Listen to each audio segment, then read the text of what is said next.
આને અંતર્ગત બે વસ્તુ આપણે વિચારીએ. વંદિતુ એ આપણી ઓળખ છે. આપણે શું કરીએ છીએ, શું કરવું જોઈએ, કેમ કર્યું છે, કેવી રીતે બચવું જોઈએ, એના માટે વંદિતા સૂત્ર આપણને સ્થિર કરે છે, માર્ગદર્શન આપે છે. એમાં એક લીટી આવે છે, અસદ્ધનતા વિવર્ય પરવણાય. અશ્રદ્ધાથી જે કર્યું છે, વિપરીત પ્રવૃત્તિથી જે કઈ કર્યું છે, એટલે એને એટલી તો ખબર પડી જોઈએ કે શ્રદ્ધા શું છે અને વિપરીત થી નીકળવું હોય તો શું કરવું. કારણ કે જો વિપરીત એનામાં હશે એનો મતલબ શ્રદ્ધા નહીં હોય તો જ આ હશે. બંને કોર્ડિનેશન, બંને સાથે ચાલે છે. અસદ્ધનતા વિવર્ય પરવણાય. અહીંયા વાત એ કરવી છે કે શ્રદ્ધાથી જે કરેલું હોય એને તત્વજ્ઞાનની ભાષામાં કર્તૃત્વ કહે છે. પણ તત્વ ભાવ, તત્વજ્ઞાન અલગ, તત્વ અનુભવ અલગ, તત્વનો ભાવ અલગ. એટલે તત્વજ્ઞાનની ભાષામાં એને શ્રદ્ધાનું કાર્ય કર્તૃત્વ કહે છે, અને એ જ તત્વ ભાવની દ્રષ્ટિથી જે પોતે તત્વ બુદ્ધિને પામ્યા, તત્વ નિર્ણયને પામ્યા છે, એવા વ્યક્તિને એ કાર્યને અકર્તૃત્વ કહે છે. એટલે કરવું કર્તૃત્વ, ન કરવું અકર્તૃત્વ. જે થઈ રહ્યું છે એમાં આપણું ઇન્વોલ્વમેન્ટ છે, જે થઈ રહ્યું છે એમાં આપણે બહાર નીકળવાની તૈયારી છે. બે વસ્તુ છે. એટલે કર્તૃત્વ અકર્તૃત્વ વાળું જોઈએ. કાર્ય પણ એવું જોઈએ કે આપણને મુક્તિ આપે એવું જોઈએ. એટલે શ્રદ્ધાની શક્તિ એવી છે કે જે કરવા વાળો છે એ બધું ભૂલવા વાળો બને. એટલે જે કરતા કરતા આગળ વધે એને પોતાના આત્માની શક્તિ એવી દેખાય કે આ બધી વસ્તુ કરવી જરૂરી લાગે, અને આ બધી વસ્તુથી હું જલ્દી મુક્ત થઉં એવી તૈયારી કરું. આવશ્યકતા લાગે અને જ્યારે રિઝલ્ટ મળે ત્યારે પછી એનાથી ફ્રી થઈ જાય. અહીંયા શાસ્ત્રકાર ભગવંત આપણને પોતાને વધારે સ્થિરીકરણનો ઉપદેશ આપે છે કે અસદ્ધનતા વિવર્ય, શ્રદ્ધાથી કર્યું હોય તો એ પોતે આ બંધનોથી મુક્ત થાય. શ્રદ્ધા વગર કર્યું હોય તો એના નવા બંધનો બંધાતા જાય. એટલે કરે એ બહુ મહત્વનું નહોતું, કરવા પહેલા શું હતું એ મહત્વનું હતું. કર્તૃત્વ ભાવ, કરવાની જે ઈચ્છા છે એમાં શું છુપાયેલું છે, કરવાની ઈચ્છામાં શું છુપાયેલું. એટલે જૈન શાસન ઐતિહાસિક પાત્રોને આપણી સામે મૂકી દે છે. જૈન શાસન જે સુરવીર ને ક્રાંતિવીર ને દાતાર છે એને આપણી સામે મૂકી દે છે. કેમ મૂકે છે? કારણ કે જૈન શાસન જેને સ્વીકારે છે એની વાત કરે છે. બીજાના જે બી કાર્યો છે ગમે તેટલા સારા હોય પણ એના ગર્ભમાં, એના રહસ્યમાં કંઈક અલગ જ હોય તો શાસ્ત્રકાર ના પાડે છે. એટલે જૈન દર્શન ગુણ વગર આગળ વધવાની ના પાડે. જૈન દર્શન ગુણ વગર એને પોતાને બહુમાન પૂજ્યતા અપાવે પણ નહીં. જૈન દર્શન એને પોતાને જો સ્પષ્ટ ખબર પડે તો એના ભવનો અંત નિશ્ચિત છે, જેનું નામ સમ્યક દર્શનનો પ્રારંભ કહેવાય. તો જે મનના સ્તર ઉપર આગળ વધીને વિચારના સ્તર ઉપર, એનથી આગળ વધી અને અનુભવના સ્તર ઉપર ત્રણ સ્ટેપ છે. શરીરની વાત આપણે નથી કરતા, શરીર સાથે જોડાયેલી પ્રવૃત્તિની વાત આપણે નથી કરતા, કારણ કે સક્રસ્તવની અંદર ભગવાનનું એક વિશેષણ આવે છે, અસ્થિ નાસ્તિ દ્વયાતીતાય. અસ્થિ નાસ્તિ દ્વય અતીત, આ બંનેથી મુક્ત છે. મેં કઈ સારું કર્યું છે અને મારે આ ખરાબ છે નથી કરવું, એ બંને અસ્થિનો ભાવ છે અને નાસ્તિનો ભાવ છે. હું રાત્રિ ભોજન નથી કરતો, એ નાસ્તિનો ભાવ છે. મારે સામયિક કરવું જોઈએ, એ અસ્થિનો ભાવ છે. એ કહે છે કે જે કરવાનું છે એ ક્રિયાના માધ્યમથી છે કે ગુણના માધ્યમથી છે. જે થવું જોઈએ એ શરીરના બળથી થવું જોઈએ કે પરિવર્તનના બળથી થવું જોઈએ. એટલે શાસ્ત્રકાર ભગવંતે પરમાત્માના વિશેષણથી આપણને ઈશારો કર્યો કે તું કર્તૃત્વ કરનાર તું નથી. તું કરનાર જો બની જાય તો તારે અહીંયા સારું ખોટું આ જ કર્યા કરવાનું છે. એટલે આ બધામાંથી મુક્ત થવા માટે અતીત દ્વયાતીતાય, પરમાત્માના વિશેષણને સામે રાખ્યું કે જે કંઈ સારું થઈ રહ્યું છે અને એમાં પણ જો મારી શ્રદ્ધા જોડાયેલી છે તો એ બધું મને પોતાને મુક્ત કરનાર બને છે. અને જે કંઈ થઈ રહ્યું છે ને એમાં હજી સુધી મને પોતાને અધૂરું લાગે છે, હજી સુધી હું એમાં વધારે પકડમાં આવું છું, એ કર્યા પછી પણ મારા પરિવર્તનની કોઈ આશા મને ન દેખાતી હોય તો શાસ્ત્રકાર કહે છે આ બધું અશ્રદ્ધામાં જોડાશે. બહુ કઠિન વાત છે, કારણ કે આત્માને યાદ રાખી આ બધું ભૂલવું એનું નામ તો અધ્યાત્મ છે. એટલે જે જ્ઞાનમાં વિતરાગતા હોય તે સમ્યક જ્ઞાન, જે શ્રદ્ધામાં વિતરાગતા પ્રગટે એનું નામ સમ્યક દર્શન, જે આચારમાં વિતરાગતા નજીકમાં દેખાય એનું નામ સમ્યક ચારિત્ર. આટલું થાય એટલે પામી ગયો.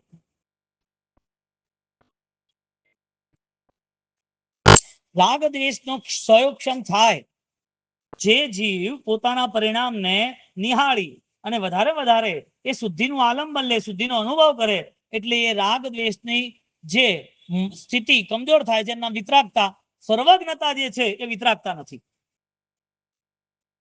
વિતરાગતા અને સર્વજ્ઞતામાં ફરક છે. અહીંયા વાત એ કરવી છે કે આપણી સ્થિતિમાં આપણે અસ્થિ નાસ્તિ દ્વયાતીતાય, મેં આ કર્યું છે એ શ્રદ્ધા વાળું છે, તો જવાબ એ આવે છે કે એમાં નિર્મલતા આવશે, એમાં અલિપ્તતા આવશે, એમાં નિષ્પૃહતા આવશે, એમાં નિર્ભારતા આવશે, એમાં નિર્દોષ બની જશે જો મેં કર્યું છે તે. અને એ કરવા દ્વારા એને જો દોષ પ્રગટ થતા હોય, દોષ દેખાય નહીં, કારણ કે અનંતકાળની યાત્રા છે, અને અનંતકાળની યાત્રામાં આપણને પોતાને નાની નાની વસ્તુ એવી પકડી લે કે આપણે એમાંથી મુક્ત ન થઈએ. 10 વખત કદાચ 10 વખત આપણને કદાચ એવું લાગે, 10 વખત કે મને નિસ્પૃહતા છે, આનંદ છે, પણ ઊંડે ઊંડે આપણને ખબર પડે કે મને કઈ કઈ વસ્તુ હજી સુધી સતાવી રહી છે. એટલે કસાયોનું જે સ્થાન છે, 18 પાપસ્થાનકનું જે સ્થાન છે, દુગ્ગઈ નિબંધનાઈ 18 પાવ ઠાણાઈ. સંધારા પોર્શીની અંદર આ વાક્ય એટલા માટે મૂક્યું કે આ 18 પાપ છે.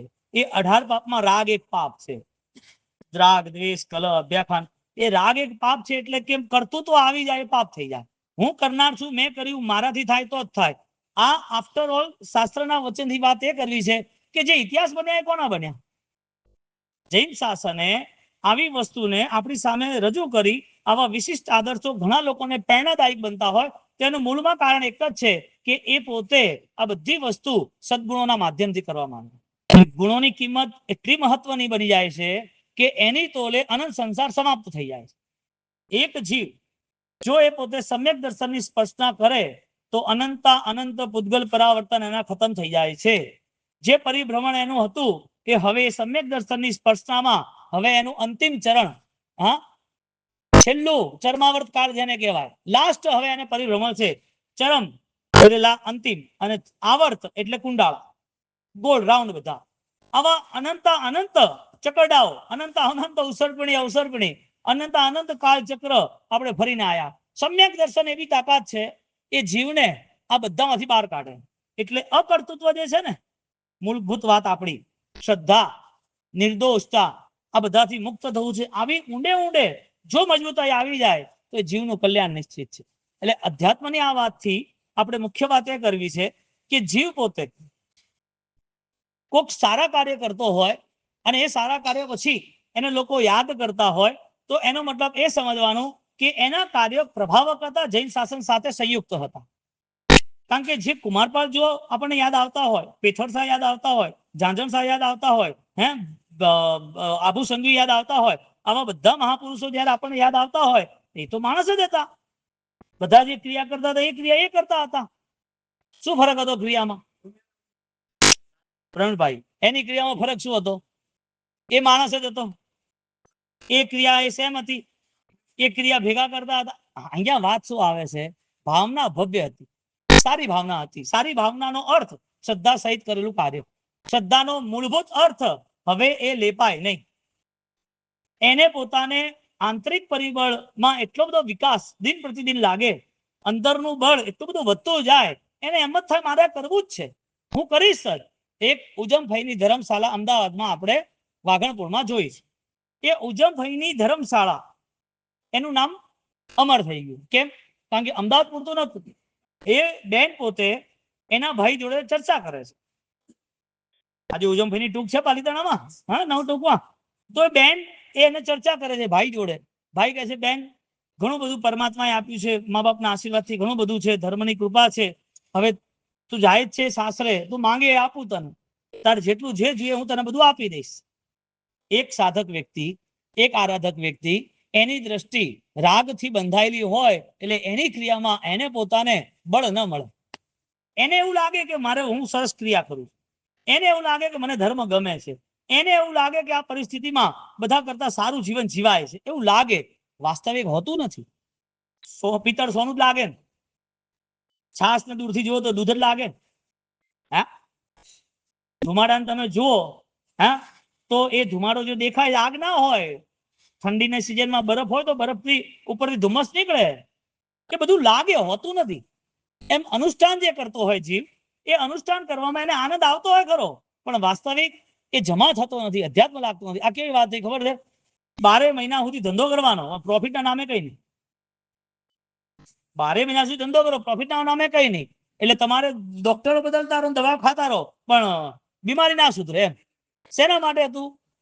દવાઓ ખાવાનું કારણ શું હતું?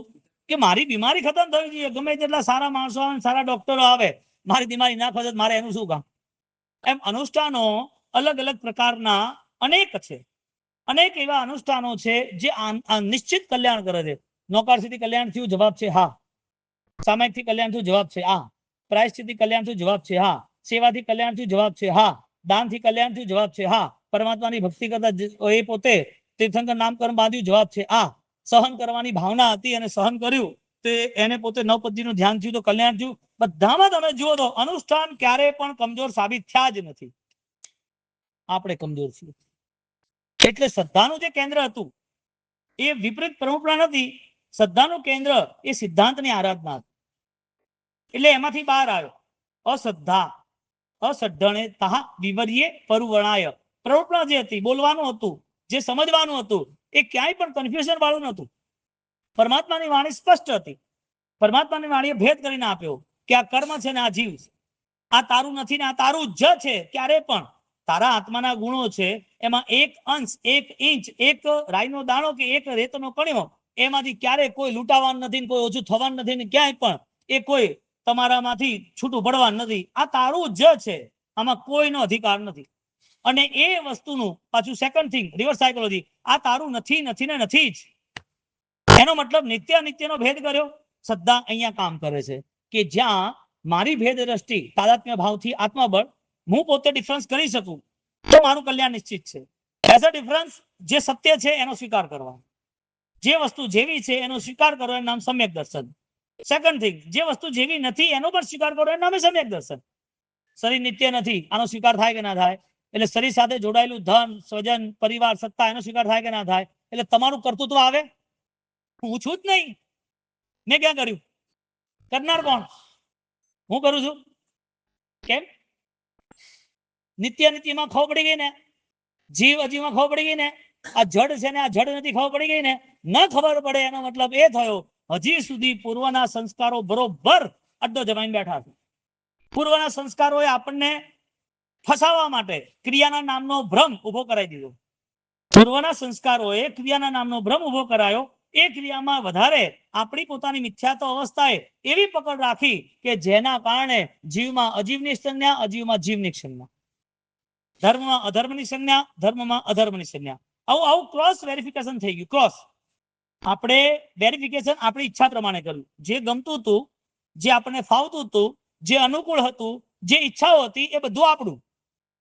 હવે સામેની વાત આવે છે કે ચેતન જ્ઞાન અજવાળીએ ચેતનાના સ્તર ઉપર જ્ઞાનનો પ્રકાશ એટલે શ્રદ્ધાથી અશ્રદ્ધાથી મુક્ત થવું, વિપરીત પરૂપણા જે છે એ સમજવી અને ન બોલવી, એના તરફ આગળ વધવું. આ તૈયારી એ સાધકની બને છે. હવે અહીંયા જો ભેદ દ્રષ્ટિ આવે તો એના ત્યાગમાં ચમક આવે, એના ત્યાગમાં રોશની આવે. એ જે કંઈ કરે છે એ બધું આત્મા ખાતે, અધ્યાત્મ ખાતે જમા થાય. હવે સમ્યક દર્શન જો આટલી બધી શક્તિ એને આપવાની હોય, અને પ્રેક્ટિકલ છે, તમે અધ્યાત્મની વાત છોડી દો. ચલો તમે જાતે એક દિવસમાં નક્કી કરો કેટલા નેગેટિવ થોટ્સ મારે છોડવા છે. નક્કી કરો, નહીં છોડી શકો. આપણે ભૂલી જાઓ શાસ્ત્ર, ધર્મ, વાતો બધું ભૂલી જાઓ. તમારા મનને તમારે નક્કી કરવાનું કે ક્યાં ક્યાં મારું નામ નબળું છે, ક્યાં ક્યાં મને રિએક્શનો આવે છે, ક્યાં ક્યાં હું અલગ અલગ વસ્તુ 1000 વાર વિચાર્યા કરું છું, ક્યાં મારું પરફેક્શન નથી આવતું, જેના કારણે મને હાર્ડ કન્ડિશનો પડે છે.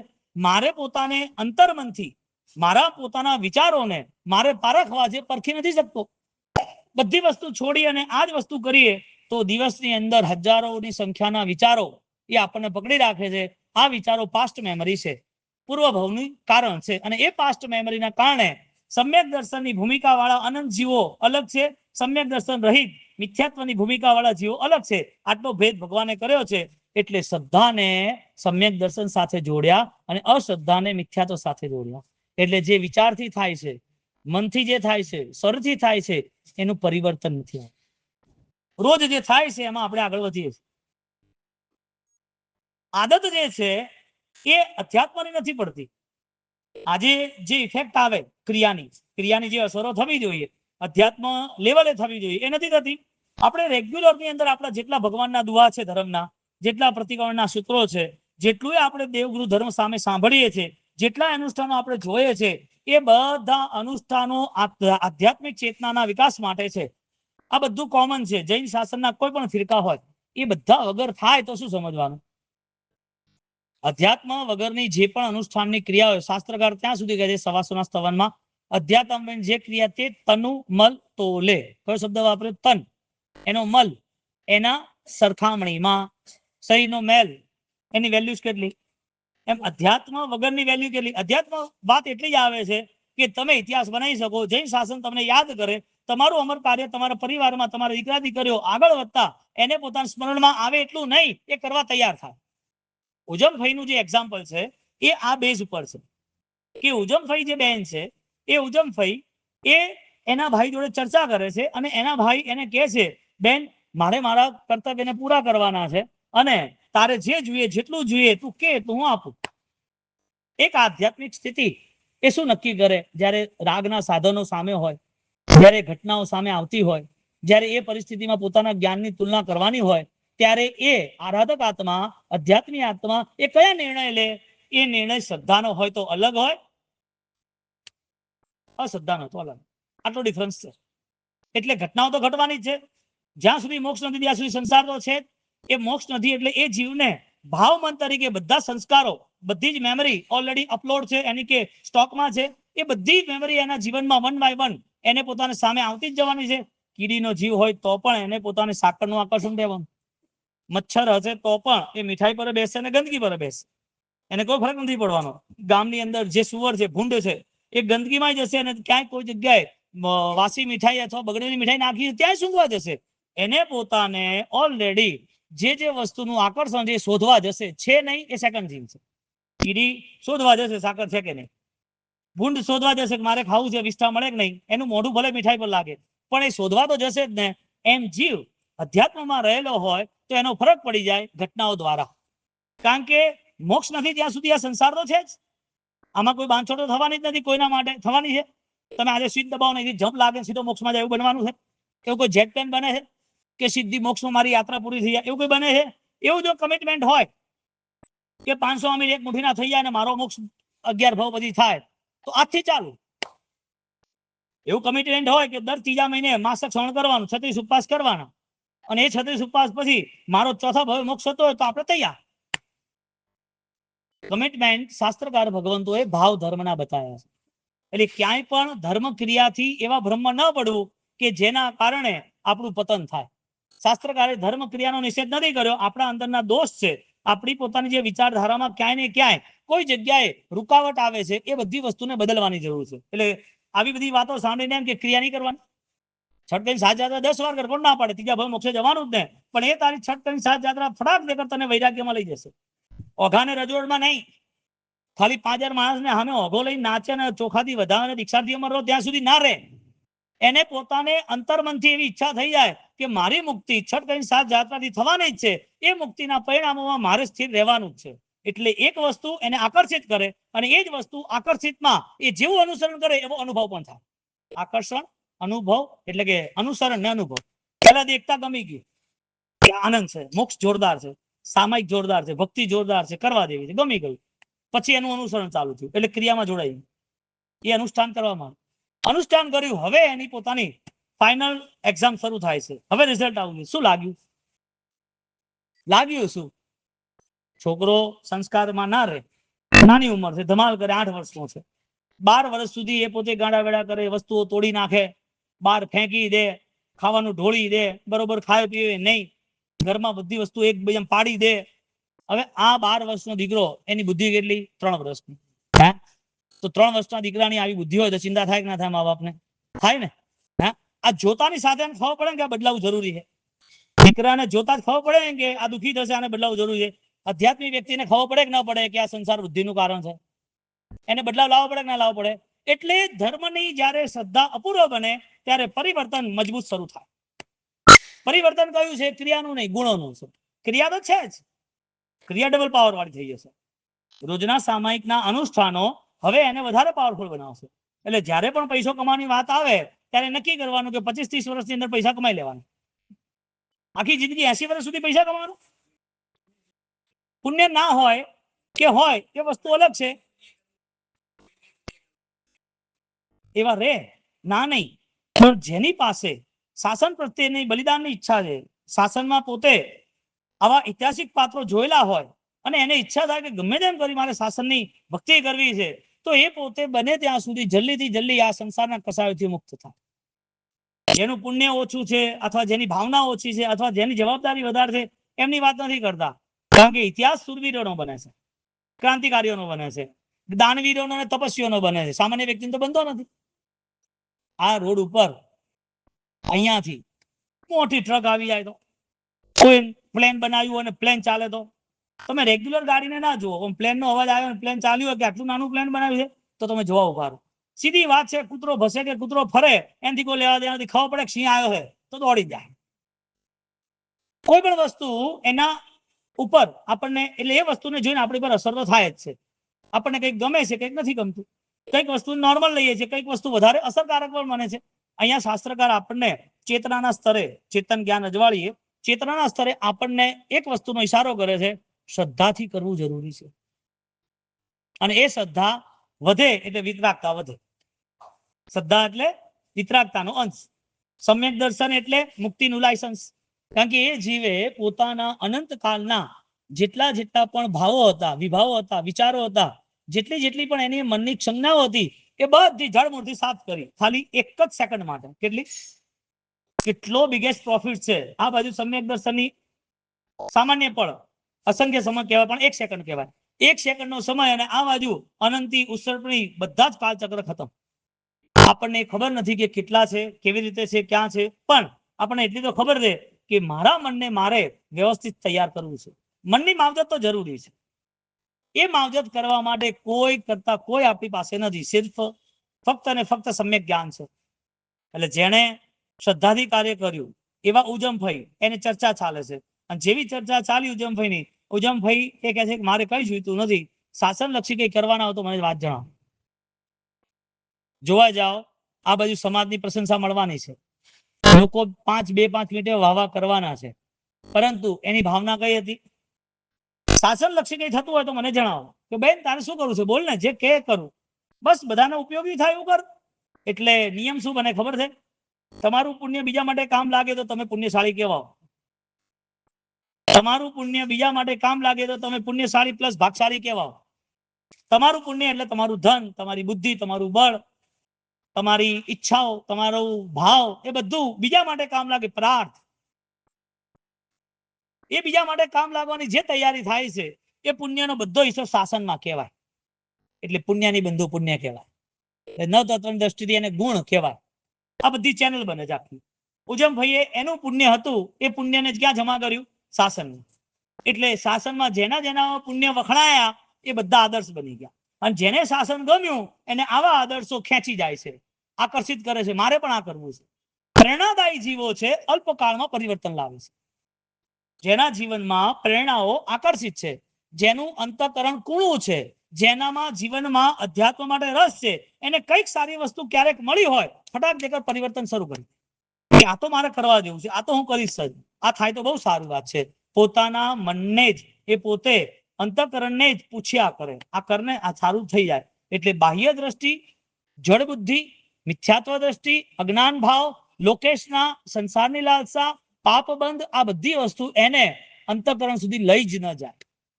સાધુ જીવન સુધી લઈ જાય, ક્રિયા સુધી લઈ જાય, તપ ત્યાગ સુધી લઈ જાય, તીર્થયાત્રા સુધી લઈ જાય, એને કદાચ વધારે ભક્તિકારક ભાવ બી આવી જાય, બધું થઈ જાય, અંતઃકરણનો કોઈ અહીંયા રોલ જ નથી બનતો. એટલે આ બધું મહત્વનું કે અંતઃકરણ મહત્વનું? અંતઃકરણ સાથે આ મહત્વનું. કારણ કે સૌથી પહેલું કર્તવ્ય કયું બતાવ્યું છે? મિથ્યાત્વ ત્યાગનું. સજાઈમાં બોલે છે ને, મિચ્છમ પરિહર ધર સંમતમ, એ બધા આને રિલેટિવ છે. અસદણ્યતઃ વિવરિપ્રમાય કિચ્ચાણમ કર્ણે અકર્ણે, કરવા જેવું નતું કર્યું, ન કરવા જેવું કર્યું. આપણે સૂત્ર સાથે જોડાયા, ક્રિયા થઈ એટલે થોડા સૂત્ર બોલી લીધા, અને એ સૂત્રથી આપણને આનંદ આવ્યો, વાસ્તવિકતાથી આપણે દૂર રહ્યા. એટલે એ જે આનંદ હતો, જે પ્રસન્નતા ખુશી હતી, એ બધી આપણી અનુકૂળતાની હતી. એ જ પ્રસન્નતા, એ જ ખુશી જ્યારે આપણને પરિવર્તનમાં લઈ જાય, અને અધ્યાત્મ નામ છોડી દો, પરિવર્તન નામ આપો, બદલાવ નામ આપો, તો આનંદ બદલાઈ જાય. બેન વાત કરે છે આ બાજુ પરિવાર વાળા સદસ્ય ભાઈ કે પપ્પા ગમે તે હોય એ એમને કહે છે કે શાસન માટે તું કેમ કરીએ બોલ, તો કે અહીંયા બધાને લાભ મળે, આ ભાવ પછી એ પરભાવ સુધી આપણી સાથે આ પુણ્ય સાથ આપે, કારણ કે આજે કરેલું સત્કાર્ય કે આજે ફળ ના આપે તો ફળ તો આપે જ, ના આપે એવું તો બને જ નહીં.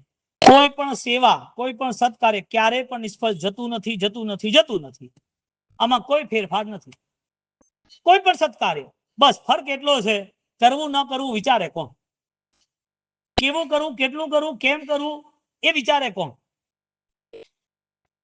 કારણ કે જેની પાસે જનુ ન હોય એને કોઈ રોકી ના શકે, રોકે? એમ જેની પાસે લગાતાર નિરંતર ભાવદશા હોય એ ના રોકાય. સત્કાર્ય માત્ર ક્રિયાયોગ નથી, સત્કાર્ય પોતાના અંતકરણ માટે લાગે એટલે તો એ જનુની વ્યક્તિ, એ સાધક, એ સપક્ષાની માંડી લે, પહોંચી જાય બધા દેવલોકોને ફાડી ચીરીને સીધા મોક્ષે. કોના ભાવથી? અંતકરણના ભાવથી. કેમ? જનૂનથી. કેવું જનૂન? સત્કાર્યનું. મારે મારા આત્માનું કલ્યાણ કરવું છે. એટલે ગુણો આવે કે ના આવે? બધું ભૂલે કે ના ભૂલે? અહીંયા ઉજમભાઈ, ઉજમબેન એટલે એ ભાઈ એ આ કામ કે છે, કામ કીધા પછી કરી દઈએ, તું કે કરી દઈએ. મને તમે કઈ કહો અને કરો એ મહત્વ નથી. એવું કઈ કરો જે વાસ્તવિક કઠિન હોય, અઘરું હોય અને બધાને કામનું હોય. કરવાનું તમારે, પણ બધામાં. સ્વાર્થ હોય તો લિમિટેડ થઈ જાય, સામાન્ય થઈ જાય, એને અનુકૂળ એ જ થાય. સ્વાર્થ હોય તો, પરાર્થ હોય તો વિચારે જ નહીં કઠિન છે કે નહીં, કરવું એટલે કરવું, ટુ બી મસ્ટ, કરીશ જ, નહીં ચાલે. આવી ભાવનાથી આગળ વધે લગાતાર. એટલે કે બેન શું કરું, શું કરું, આપણે દાદા જોડે આપણે પણ સિદ્ધ ભૂમિમાં પહોંચી જઈએ ને, તો કે સિદ્ધ ભૂમિમાં, કે સિદ્ધ ભૂમિ એટલે જ્યારે અહીંયા હજારો લાખોની સંખ્યામાં આરાધકો આવશે, યાત્રાળુઓ આવશે અને અનંત અનંત જીવોની સિદ્ધ ભૂમિ આ છે. અને આ સિદ્ધ ભૂમિની અંદર જ્યારે એનો વધારે સમય આ દાદાના દર્શનમાં આવશે, એનું વિચરણ આ ગિરિરાજ ઉપર થશે, અનંત જીવોની સિદ્ધિ થઈ છે એવી સિદ્ધિની સ્પર્શનાઓ થશે, તો આવા જીવો કલ્યાણ કરશે. તો કે બેન શું કહેવા માંગે? બસ કહેવા શું માંગે છે? દાદાનું દેરું શોભે એવું કઈક કરીએ આપણે. ભવતારણહાર એવા પરમાત્મા હૈયામાં બેસે પછી એને કઠિન શું લાગે? હે, જે બી યોગ્યતા છે, જે બી અનુકૂળતાઓ છે, એ વસ્તુમાં તો એ માસ્ટર બને છે. જે વસ્તુની યોગ્યતા છે એનામાં જે અનુકૂળતાઓ, તમારે જો ધન નથી દાખલા તરીકે, તો એ સેવામાં ક્યાં પાછો કરો? અચ્છા ધન છે તો આપવામાં ક્યાં પાછો પડે? શરીર બળ છે તો તપમાં ક્યાં પાછો પડે? સમયની અનુકૂળતા છે તો અનુષ્ઠાન ક્રિયા પ્રતિકોણ સાધ્યમાં ક્યાં પાછો પડે? એની સમજણ છે તો સરસ પ્લાન આપી અને સરસ આયોજન કરે, શાસન રક્ષણ ક્યાં પાછો પડે? જે વસ્તુ છે તમારા માટે જે યોગ્ય કુદરતે નક્કી કર્મે નક્કી કરી છે એવી વસ્તુમાં વધારે આગળ વધવું. એટલે તમે તપ ના કરી શકો તો રોવાની જરૂર નથી. કદાચ સ્વાધ્યાય ઓછો વધતો થાય તો ભાવમાં જવાની વાત કે હું ભલે 2% ન ભણ્યો પણ મને નિષ્ફળતા છે, મને હવે આ બધા રોગો મને સંસારના વળખ છે નહીં, મારે તો એક જ કામ કરવું છે, મિચ્છમ પરિય ધર સંમત. મારે એક જ કામ કરવું છે, દુગ્ગઈની બંધણાઈમ 18 પાવઠાણાઈમ. મારે પાપોથી મુક્ત થવું છે. ઘણું ભણ્યો ના હોય પણ આટલું ભણી લે એટલે ઘણું આવી જાય. ઘણો સમજણ હોય કે ન હોય પણ આટલું આવે એટલે બધું આવી જાય. શું આવી જાય? મારુસ માતુસ મારુસ માતુસ. શું આવી ગયું? માતુસ મારુસ. આ રીતે રોષ ન કર, રાગ ન કર. આખી ફેકલ્ટી ચાલી લોંગ ટર્મ સુધી, 12 વર્ષ સુધી લાઈન ચાલી. 12 વર્ષ સુધી એક જ લાઈન ને એક જ વસ્તુ એક જ વાર ગોખવાની, એક જ વસ્તુ ગોખેલી સમજી લીધી, મારુસ માતુસ મારુસ માતુસ. એક જ કામ હતું કે મારે કાન કન્સલ્ટ, મારે ક્યાંય જોડાવું નથી, બસ હું કોઈ પણ વસ્તુ લઈને બ્લોક નહીં થઉં. ઉજમ બેન એ ભાઈ એટલે ઉજમ ભાઈ, અને એને ભાઈને વાત કરી અને ભાઈએ ધર્મશાળા ચાલુ કરી પાલિતાણા ગિરિરાજ. કોઈ ટેકનોલોજી નહીં અને 9 ટૂંકોની અંદર જ્યારે આ બધું કામ કરવાનું થાય, 1 by 1, એક એક દિવસ જાય, એક એક વર્ષ જાય, મહિનો જાય, અઠવાડિયું જાય અને એ ભાવધારા વધતી જાય. કેવો આનંદ આવે કે જે વ્યક્તિ ગિરિરાજને 24 કલાક ધ્યાનમાં રાખે. ગિરિરાજની યાત્રામાં એક સામાન્ય બે કમ્પેરિઝન કરીએ, એક ઉજમભાઈની કમ્પેરિઝન, એક આપણી કમ્પેરિઝન. અહીંથી તમે પાલિતાણા જવાના હો, તમારે ગિરિરાજની સેવામાં જવું હોય કે નવાણું કરવી હોય કે ઉપદાન કરવું હોય કે યાત્રા કરવી કંઈ પણ હોય, તો એ બધું જ 5, 7, 10 દિવસ જે ટાઈમ પીરિયડ હોય એ આપણા મનમાં ચાલ્યા કરે. કેમ ચાલ્યા કરે છે? કે ચલો દુબઈ, તો કે ના પાલિતાણા જવાનું છે. કોઈ કે ચલો આપણે સાઉથ ફરવા જઈએ, ના પાલિતાણા જવાનું છે. કે ક્યાં જાય છે ભાઈ? કે દીકરીની માળ છે, તમે આવજો આ 20 દાડા પછી, એટલે બધી તૈયારી કરવાની છે. એક દાદા ગિરિરાજ, દાદા આદિનાથ ગિરિરાજના, એ ગિરિરાજના આદિનાથનું આકર્ષણ ઘટતું નથી. કેટલો કાળ થયો? શાશ્વત છે. હા, એ શાશ્વત ગિરિરાજનું આકર્ષણ ઘટતું નથી. જ્યારે કોઈ એના માટે કંઈ પણ વિચારે એટલે એની બધી વિચારધારા એ કન્ટિન્યુટી લગાતાર બનતી જાય. હવે એક બાજુ 20 દાડા પછી માળ છે તેની તૈયારી થાય તો એમાં સ્મરણમાં ગિરિરાજ, આ બાજુ તીર્થની તૈયારી થાય 9 ટુકડી, અને 9 ટુકડી તૈયારીમાં ગિરિરાજ માટે ભાવ નિરંતર વધતા ગયા. એક જ વસ્તુ, ક્યારે દાદાને બિરાજમાન, ક્યારે દાદાની સ્થાપના થાય, ક્યારે ગિરિરાજની નિશ્રામાં આટલો સમય વ્યતીત કરે. કેવા અનંત સિદ્ધો થઈ ગયા નિશ્રામાં. એનો મતલબ એ થયો કે એ અનંત સિદ્ધોની સાથે બેસવું છે એટલે ત્યાં મારે વધારે સમય આપવો છે. વધારે સમય આપવામાં જે સત્કાર્ય થતું હોય મારે કરવાનું. એ સત્કાર્યમાં અમે પાછા નહીં રહીએ. એટલે ગિરિરાજના પરમાણુઓ સાથે રહેવાનો અવસર, એનો મતલબ શ્રદ્ધાના સ્તરને છેક ઊંચાઈ સુધી લઈ જવાનો અવસર. કારણ કે બધું છોડવું પડશે ને, મેમરી રાખવું પડશે. નહીં, અહીંયા કઈ ના થાય, અહીંયા આપણે આવું નથી કરવું, આ તો શાશ્વત છે, અહીંયા આસાધના ના થાય. આવી બધી મેમરી આવી ક્યાંથી? આ શ્રદ્ધાનું સ્તર છે. બસ અહીંયા આકર્ષણને અનુસરણમાં લઈ જવાનું છે.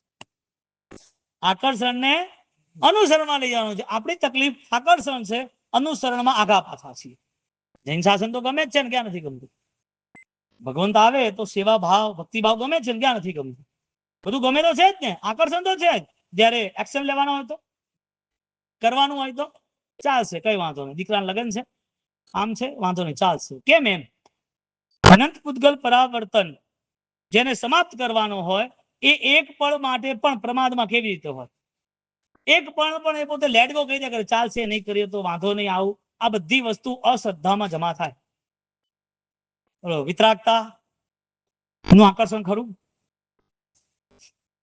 વિતરાગતાનું આકર્ષણ ખરું? કોણ છે વિતરાગ? હા, જેના રાગ દ્વેષ સમાપ્ત થઈ ગયા છે, વિતરાગ.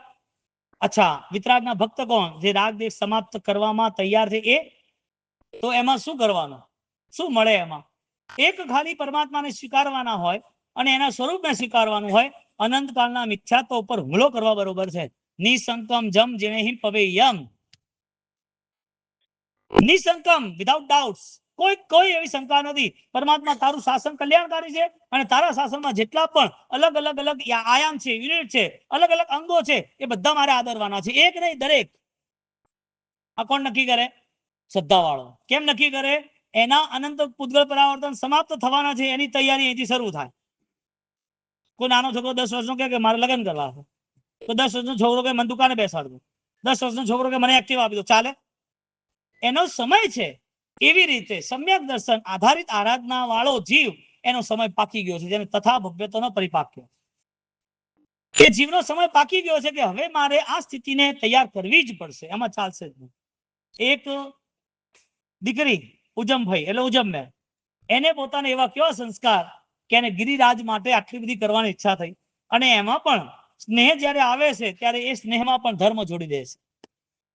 એ રાગ દશામાં વિતરાગતામાં કેવી રીતે પરિવર્તન પામે એ સમ્યક જ્ઞાનથી જોડાય છે. વાત કરે છે કે તમે ગિરિરાજ ઉપર સમય વ્યતીત થાય અને ત્યાં પરમાત્માનું સ્થાન બને, પરમાત્મા બિરાજમાન થાય, એવું કંઈક કરીએ તો મજા આવે. કઠિન છે એવું બોલવાની જગ્યા જ નથી જીવનમાં, કઠિન છે એવું બોલવાની જગ્યા જ નથી. હવે આપણી સામે કરુણાનો અર્થ શું? મૈત્રી ભાવનો અર્થ શું? ક્ષમા ભાવનો અર્થ શું? આપણે જે સિમ્પલ સમજ્યા છીએ, સિમ્પલ આરાધનામાં જોડાયા છીએ, એ બધી વસ્તુથી આપણે આગળ વધવું પડશે. સામાન્ય જ્ઞાન સામાન્ય ક્રિયા કરાવે, સામાન્ય જ્ઞાન સામાન્ય પરિણામ રિઝલ્ટ અપાવે, સામાન્ય જ્ઞાનથી સામાન્ય જીવન પૂરું થાય. એની એ જ વસ્તુ સેકન્ડમાં વિશિષ્ટ જ્ઞાનથી વિશિષ્ટ આરાધના થાય, વિશિષ્ટ જ્ઞાનથી વિશિષ્ટ રિઝલ્ટ પરિણામ ફાયદો થાય, વિશિષ્ટ જ્ઞાનથી આખી જીવન યાત્રા એની સફળ થઈ જાય. હવે જ્ઞાન કેટલું છે એ શ્રદ્ધા ઉપર ડિપેન્ડ. કારણ કે શ્રદ્ધાને કોઈ મેપમાં નહીં નાખી શકાય, શ્રદ્ધાને કોઈ દોરી નહીં શકાય, શ્રદ્ધાને ખરીદી કે કોઈને આપી નહીં શકાય, શ્રદ્ધાને ક્યાંક છે એમ તો કોઈને બતાવી નહીં શકાય. આ તો અરૂપીપણું છે. એટલે શ્રદ્ધાનું સ્તર નક્કી કરવું હોય તો એની સાથે આપણી અંતઃકરણની સ્થિતિને નક્કી કરવું પડશે. એની ઓળખ એક જ છે જેનું નામ અનુભવ છે. મને શું ફીલ થાય છે? મને પોતાને એવું ફીલ થાય છે કે મારે પોતાને કોઈક ને કોઈક એવા સારા કાર્ય જોડે જોડાવવું જોઈએ જે સત કાર્ય મને અકર્તૃત્વમાં લઈ જાય, કરવાનું કાર્ય પણ અલિપ્ત સાથે એમાંથી મુક્તિ મળે. કેવું જબરદસ્ત જૈન શાસન બતાવ્યું, કરવાનું બધું પણ તું નહીં ત્યાં. કેવી રીતે થાય? નાશવંત જે છે, અનિત્ય જે છે, એનો છેદ ખતમ કરી નાખ્યો, મૂળથી ખતમ કરી નાખ્યું. તું એ છે જ નહીં, તું સિર્ફ નિત્ય આત્મા છે. આત્મા છે ને નિત્ય છે. કર્મ જે થઈ રહ્યું છે, સારું કર્મ જે થઈ રહ્યું છે એ તારે ભૂલવું પડશે. ખરાબ કર્મ પૂર્વમાં થયું હતું એને બદલવા માટે પણ તારી ભાવદશામાં તારે આગળ વધવું પડશે. અસ્તિ નાસ્તિ દ્વયાથી તાય. તું સારું કરે છે, તું ખરાબ નથી કરતો, એમાંથી બહાર નીકળ. કારણ કે એ કરવામાં તો તારે પોતાને શરીરનું બળ જોઈશે, વિચારનું બળ જોઈશે. પરિવર્તનનું બળ ક્યાંથી લાવશું? 60 વર્ષે 70 વર્ષે એને પોતાને એમ થતું હોય કે ભાઈ હવે મારે બહુ મનને શાંત કરવું છે, કસાયોને શાંત કરવા છે, પરિણામને બદલવા છે, મારા જીવનની વ્યવસ્થામાં હવે બહુ બધી અસરો જે થતી હતી એ હવે નથી થતી, રિએક્શનો નથી આવતા. આવી તૈયારી સાથે એક દિવસ નીકાળે એટલે પોતાની જાતની ઓળખ સહજ થઈ જશે. કોઈ ભગવાનની વાત સાંભળવાની જરૂર નથી. કે હું તમને રસ્તો બતાવું એના કરતા તમારી જોડે રસ્તો જે જોરદાર છે. કોઈ ભગવંત અને કોઈ શાસ્ત્ર એ રસ્તો બતાવે, કારણ કે શાસ્ત્રમાં પણ ઓલરેડી પૂતગલની સ્થિતિ જોડાયેલી છે. જેટલા સિદ્ધાંત છે, જેટલા શાસ્ત્ર છે એ બધા જ પૂતગલ આધારિત, એટલે કે બુકમાં લખાઈ ગયું. 14 પૂર્વ હતા એ ખતમ થઈ ગયા. 14 પૂર્વ આજે નથી તો ક્યાં ગયા? જ્ઞાન ગયું ના. જ્ઞાન આત્માનો ગુણ છે, શાશ્વત છે. દ્રવ્ય ગુણ પર્યાયની અપેક્ષા એ ક્યારે ક્યાં જઈ શકે જ નહીં. અનંત દર્શન, અનંત જ્ઞાન, અનંત સારી. એ ક્યાં જવાનું? મારા જીવનમાં સત્કાર્ય શરૂ ક્યારે થશે? માને કોઈ પૂર્વમાં મારે કોઈની સાથે ગલત વ્યવહાર થયેલા છે, કોઈ માણસ જોડે બોલચાલ ખોટી થયેલી છે, કોઈ માણસ માટે ખોટી ધારણા થઈ છે, એને હું ભૂલી ક્યારે શકું? એ મારી સામે આવે અને મને યાદ આવે તો મારા સામાયિકમાં કરે મનતે મને આપ્યું શું?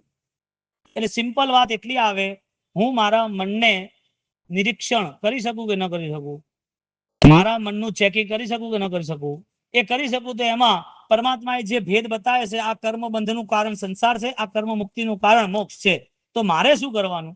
આટલી સિમ્પલ વસ્તુ ખબર પડે તો એનો ધર્મ એના માટે સહાયક છે, ઉપકારી છે, આનંદદાયક છે. આટલી વસ્તુ છે, બીજું કઈ જ નહીં. બોલો હવે ક્યાં વ્યાખ્યાન આપવાના? વહુ સાસુ શું કરે, દેર જેઠ શું કરે, પાર્ટનર શું કરે, આ પાપ કેમ કરે છે? ક્યાં આ બધી પ્રવચનની વાતો કરવાની જ છે? કોને સમજાવવાનું છે કે તું નીતિ રાખજે?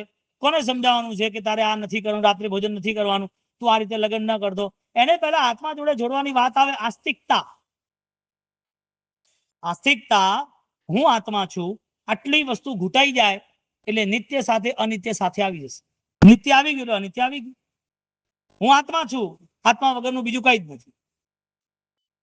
હવે કઈ વસ્તુ તરફ આપણે વધારે પકડ રાખશું? કઈ વસ્તુ તરફ? ફરિયાદ કેટલી બાકી છે નક્કી કરો. સમકીતીને ફરિયાદ હોય જ નહીં. મૈનાને ફરિયાદ હતી, ચંદનમાલાને ફરિયાદ હતી. ફરિયાદ ક્યાંથી આવી? મિથ્યાત્વથી આવી, અશ્રદ્ધાથી આવી, વિપરીત પ્રવૃત્તિમાંથી આવી. ફરિયાદ ક્યાંથી આવી? મને તકલીફ છે, મને આમ થાય છે, આ બરોબર નથી, આને આમ નતું કરવા દેવું. આ બધી ફરિયાદો આપણને ડુબાડનાર બને. મન મોટું રાખી અને સહન કરવાનો પરિણામ રાખ્યો હોય, સહજ રીતે પ્રસન્ન રહેવાનો પરિણામ રાખ્યો હોય તો આ બધી વસ્તુ ઓલરેડી ભાગી જશે. કર્મ શું કે ખબર છે? આને કેટલા દુખી કરી, આને અસર તો થતી નથી, આપણે જઈએ. કર્મ નક્કી શું કરે? તમને દુઃખ થતું હોય, સિમ્પલ વાત છે. ગરીબોને છે ને તાવ જલ્દી આવે, જલ્દી જતો રહે. આવે નહીં, આવે તો જતો રહે. એ કે આની તું તાવ આવું તો આ મને આરામ ના હાલે, ફ્રૂટ ના હાલે, મને એસી ના હાલે, મને આરામથી એટલે કે ઊંઘવા ના દે. એ તો ભાગે છે, મારે એ રહી કરવાનું, હું હેરાન થઉં? તાવ ભાગી જાય, કર્મ ભાગી જાય કે આને હું ગમે એટલે હેરાન કરું, હેરાન તો થતો જ નથી. જ્ઞાની એમ કે છે કે બધી પરિસ્થિતિમાં આત્મબળ જેને મજબૂત હોય ને એ પોતે અસર મુક્ત જીવનમાં હોય. અસર મુક્ત જીવન. કેવા કેવા મહાન વ્યક્તિઓ થઈ ગયા, કેવા મહાન સાધકો. એટલે જૈન શાસન છે ને ઇતિહાસને અમર બનાવનાર એક વિશિષ્ટ આરાધના છે, વિશિષ્ટ આરાધના છે. ઇતિહાસ અમર બને છે. બેન, જેટલા દિવસ સુધી ગિરિરાજ ઉપર નવટૂક બનતી હોય, જેટલા દિવસ સુધી એ તીર્થનું કામ ચાલુ હોય, મંદિરનું કામ ચાલુ હોય, એટલા દિવસ સુધી સ્મરણમાં શું આવે? ઘરે લગ્ન હોય 4 મહિના સુધી શું કરે? તો અરે મને દુકાનનું કઈ પૂછવાનું નહીં. પિતાજી શું કે? તારે દુકાનનું પૂછવાનું, જે કરવું કર, મારે બધું કામ બાકી છે. રાત્રે 1 વાગે ને 2 વાગે પત્રિકાઓ આલવા જાય ને બધે ફરે કરે ને બધું થાય. હવે તો બધું ફોટા ઉપર કે જે બી ફોન પર થઈ ગયું હશે, જે અનુકૂળતા. પણ કહેવાનો મતલબ સ્મરણમાં શું રહે? જે કાર્ય કરીએ છે એ સ્મરણમાં રહે, બીજું બધું ગૌણ થઈ જાય.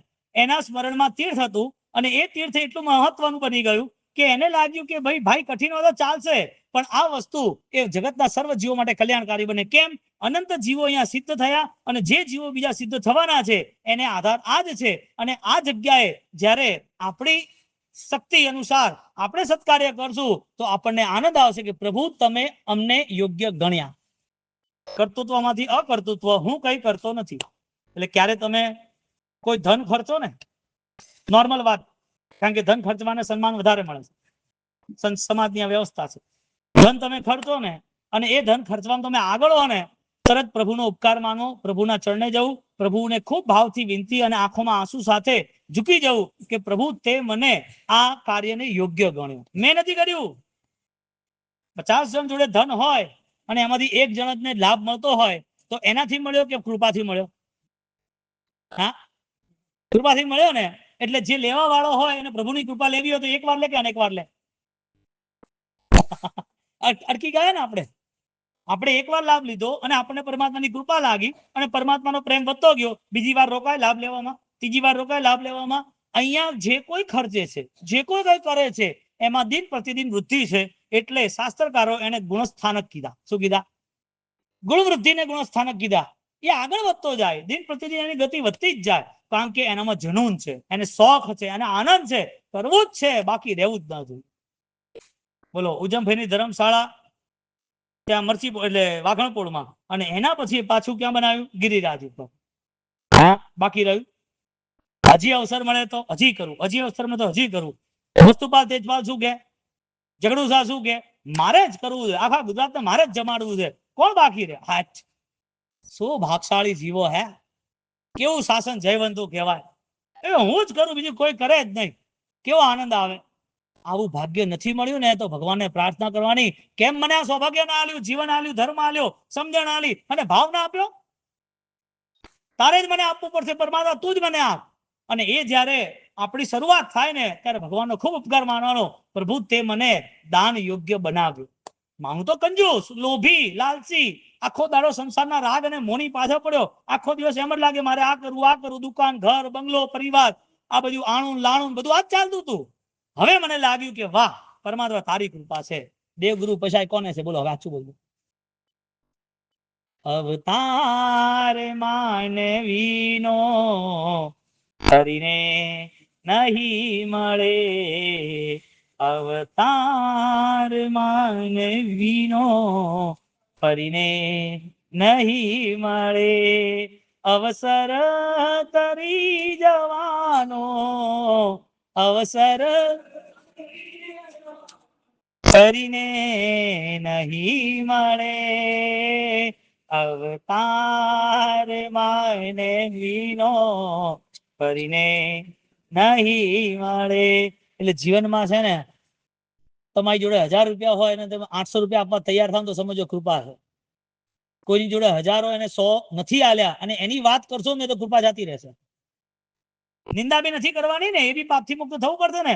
એને જે કરવું હોય કરે. એની જોડે 10,000 કરોડ એને લાખ રૂપિયા ના આલ્યા હોય તો આપણે એની વાત નથી કરવાની, કારણ કે આપણે એવા ભાગશાળી નથી બનતા અને એ ભાગશાળી બનવાનો પુરુષાર્થ નથી કરતા. એ સૌથી મોટો માઇનસ.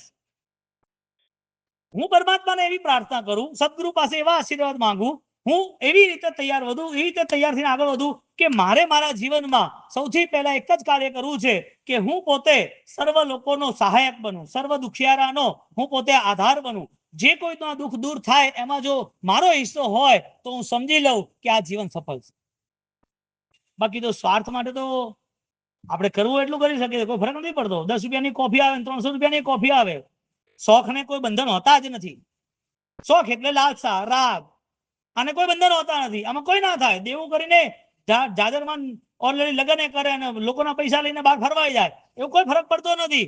શોખને કોઈ બંધન હોતા નથી. એટલે કે પાપ ઓલરેડી ચાલુ રહે તો એને કોઈ અટકાવી ના શકે, સ્વયં અટકાવવા જોઈએ. એટલે આવી જે મેન્ટાલિટી ચાલે ને એને શ્રદ્ધા કેવી રીતે કહેવી? અશ્રદ્ધાને તહા વિવર્યે પરવણાય. તો વંદિતા સૂત્રની જે ભૂમિકા, એ ભૂમિકાની અંદર આપણે સૌથી પહેલા સત્કાર્ય વર્તમાનની સાધનની ભક્તિને આપણે ધ્યાન આપી અને આગળ વધવાનો પુરુષાર્થ કરીએ.